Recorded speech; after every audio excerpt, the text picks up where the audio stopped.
बच्चे कोई ऐसी चीज़ होते हैं ना, इतनी कोई अपने पेरेंट्स की इंसल्ट करवा देते हैं। अब जिशान भाई ना हमें बता रही हूँ कि ये देखना, ये ना इसको मैंने बेड से उतरना सिखा दिया है। इसकी इतनी बिनते की इसने कहा नहीं उतर के दिखाऊंगा। चलो अपनी चेयर में जाओ, अगर मेरा बच्चा उठ गया ना तेरी चीखों से तो फिर तू देखी।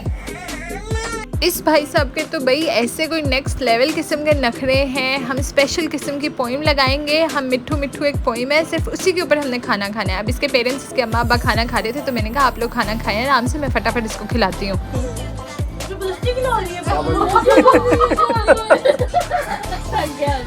और सिंपल एक खाना खिलाने के लिए भी पहले आप भाई साहब को चेयर में बिठाएं, फिर इसको टॉयज पकड़ाएं, फिर इसकी फेवरेट पोइम लगाएं और फिर जब इसका ध्यान इधर उधर हो जाए तो फटाफट इसके मुंह में चमचे दे जाओ। मुस्तफा को आजकल जो है ना, मैं सोने से पहले अच्छी तरह कोकोनट ऑयल से मसाज करती हूँ फुल बॉडी, ताकि वो ना रिलैक्स होकर सो जाए। मैंने ये भी सुना हुआ है कि यार बच्चों को हम सारा दिन उठाई रखते हैं ना तो वो लोग थक जाते होते हैं, तो फिर मसाज कर दो तो वो आराम से फिर सो जाते हैं। और फिर मैं नेक्स्ट मॉर्निंग उसको नहलाने से पहले जो है ना उसको खिलाती हूँ ताकि फिर वो कपड़े बाद में गंदे ना करे। और आजकल भाई साहब ने एक नया काम शुरू कर लिया, अपना ही अंगूठा उठा के मुंह में। This is the outfit for the day. बार तो मैंने अपने दर्जी से लड़के डिजाइन बनवाए हैं। मैंने कहा यार मैं इतनी सिलाई भी भरूं, सीधे सूट उठा के सी देता है, तो फाइनली उसने ऐसे बड़ी डिजाइनिंग करके सिया ही है। और आज की दावत मेरे अब्बा जी की तरफ से थी। उन्होंने मतलब इतने अरसे से बोला हुआ था उम्रे से वापसी की ना उनकी स्पेशल रहती थी, तो हमने कहा कि आपकी हम सबसे एंड में रखेंगे जब हम फारिग हो जाएंगे सारे कामों से। और मेहराब होटल मेरे अब्बा जी का सबसे ज्यादा फेवरेट है, लाइक उनको मेहराब से ज्यादा अच्छा कुछ नहीं लगता। और ना मेरे साथ ऐसे होता है कि यार अगर मैंने कहीं जाना होता है ना, फॉर एग्जाम्पल कि आज हमारा प्लान है कि यार रात को खाना खाने वहाँ जाना है, तो पूरा दिन बस मेरा उसी के गिर्द घूमता रहेगा। शाम के कपड़े तैयार कर लो, शाम को वहाँ जाना है, आज तो खाना भी नहीं पकना। मतलब कि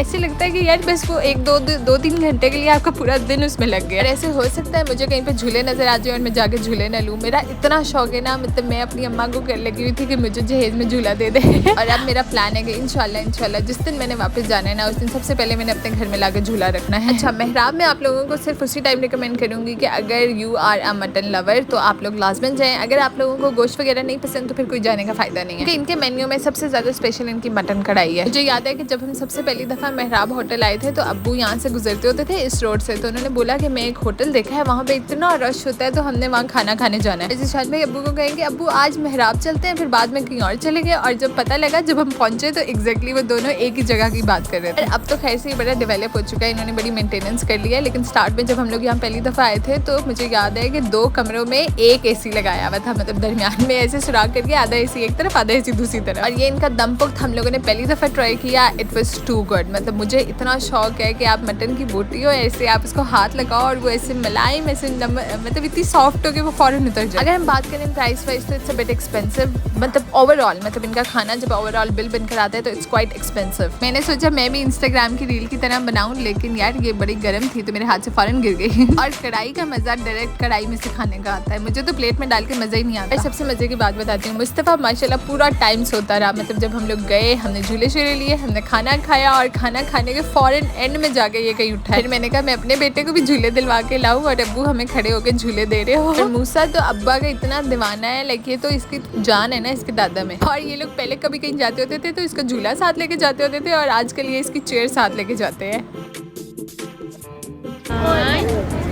मेरा गुग्गा, मेरे 2 गंजू।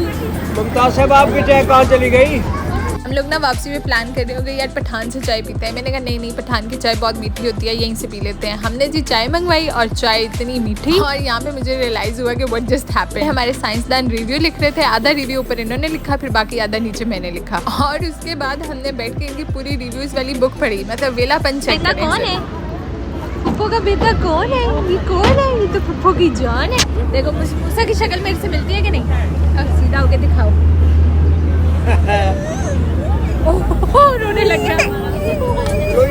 मैंने नहीं रुलाया भाई इसको, खुद रो रहा है। आप ही रुलाया करो। ऐसे भला हो सकता है मूसा साहब मेरी वीडियो में आए और वो रोए नहीं, और ये लोग हंसते हैं कि मुस्तफा को नहीं रोता वाला आती है। रोता वो भी है यार, ऑब्वियसली बच्चों ने रोना ही है। खैर anyways this is all from me for today and I am planning for a giveaway. उसकी पोस्ट आपको मेरे इंस्टाग्राम के ऊपर मिलेगी, तो do not forget to follow me on Instagram and also on YouTube as well. और आज का शाउट आउट जाता है सिद्राज आर्ट। इंडिया और बाकी सारी कंट्रीज हमसे इतना आगे तरक्की कर गई हैं तो हमने ही अपने लोगों को प्रमोट करना है। तो do not forget to follow and thank you so much for watching. Have a nice day, bye.